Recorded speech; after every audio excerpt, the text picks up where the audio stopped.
السلام عليكم ورحمة الله وبركاته. بنودع شهر رمضان وداخلين على العيد. هنعمل سويتش للكنافة بالكحك وهنعمل سويتش للمسلسلات بالمسرحيات. بنعيش أيام مبهجة وأجواء استثنائية وروحانيات خاصة بينا كمسلمين، ودي فرصة نشكر ربنا سبحانه وتعالى إنه جعلنا من أهل الحق. اللهم أعز الإسلام والمسلمين. هقول شوية حاجات تكاد تكون بديهية، وهي ان قيام الليل ما كانش في رمضان بس. والله عدم قيام الليل طول ايام السنة مفيش ادنى مشكلة. انك تمسك لسانك عن الشتايم وتخلي كلامك حلو عشان كنت تحافظ على صيامك، برضه ده مفروض عليك طول ايام السنة. وانك تغض بصرك عن اي محرمات بتظهر لك فجأة او بتشوفها بالقصد على الموبايل او بتقابلك في الشارع، برضه ده مفروض عليك انك تغض بصرك في الايام العاديه وطول ايام السنه، وانك تحافظ على فروضك الخمسه في مواعيدهم وتذكر ربنا اناء الليل واطراف النهار.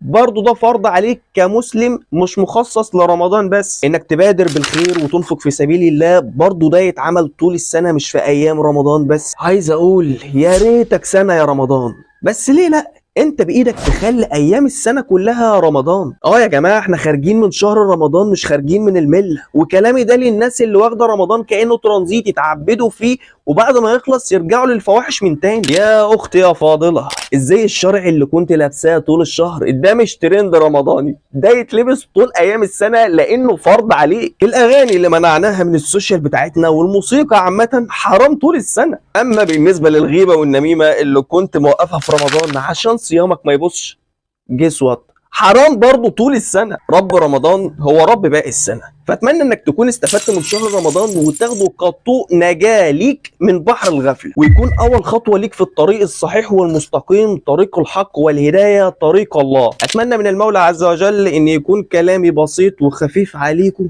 ويا رب يعود عليكم بفايده. بس كده، انا محمود شوشه وده محتوايا. لايك لو عجبك الفيديو، حابب تشوفني تاني اعمل لي فولو وسبسكرايب لو على اليوتيوب، شير للفيديو عشان الدال على الخير كفاعله.